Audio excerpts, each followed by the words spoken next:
इस देश की जनता बेवकूफ है, पागल है।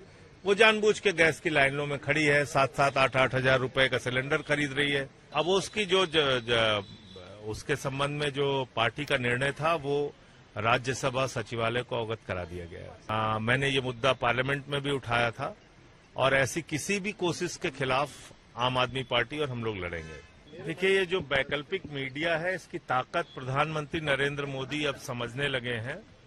उनको ये लग रहा है कि भाई गोदी मीडिया को जितना हमने कंट्रोल किया उससे काम नहीं चल रहा है और खबरें तो अब लोगों तक पहुंच रही हैं और उसका माध्यम है यूट्यूब चैनल्स, उसका माध्यम है फेसबुक, उसका माध्यम है तमाम वो वेबसाइट्स, न्यूज वेबसाइट्स जिनके जरिए लोगों तक सच्चाई पहुंचाई जा रही है।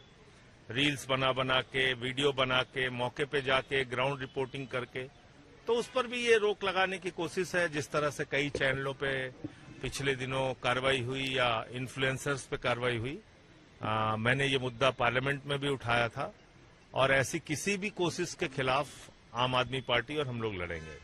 राघव चड्ढा जी के बारे में क्या कहेंगे?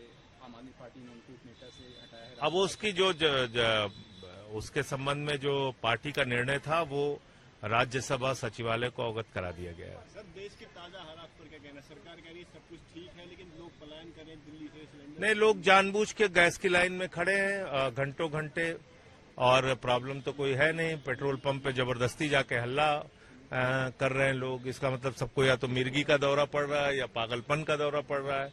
इस देश की जनता बेवकूफ है, पागल है। वो जानबूझ के गैस की लाइनों में खड़ी है, 7-7, 8-8 हजार रुपए का सिलेंडर खरीद रही है।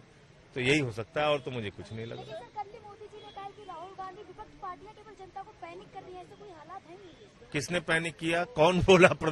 प्रधानमंत्री ने सदन में खुद कहा कि कोरोना जैसे हालात इस देश में आने वाले हैं। कोरोना में क्या हुआ था? लाखों लोगों ने अपनी जान गंवाई थी।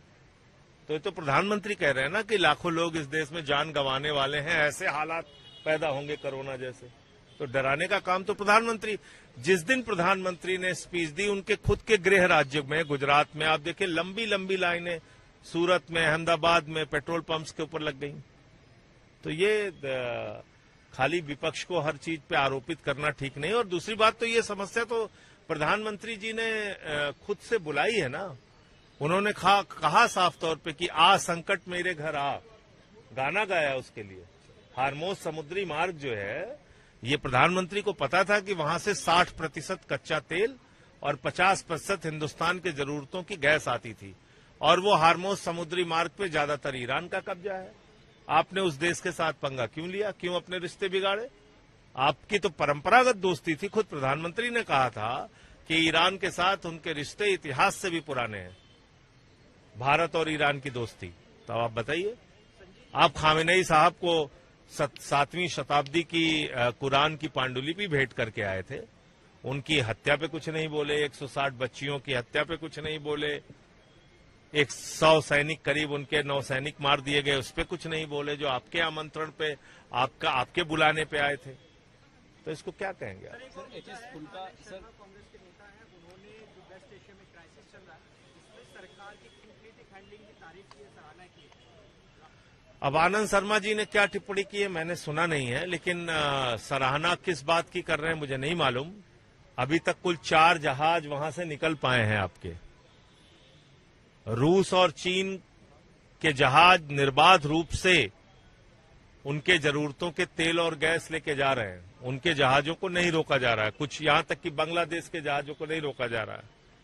और आपके जहाज अभी भी 1-1, 2-2 करके निकल पा रहे हैं। यहां लड्डू बांट रहे थे बीजेपी वाले कि मोदी जी ने देखिए तुरंत ईरान के राष्ट्रपति से बातचीत की, सारी समस्या का समाधान हो गया। करिए समाधान, हम भी तारीफ करेंगे आपकी, लेकिन ऐसे झूठ मत फैलाइए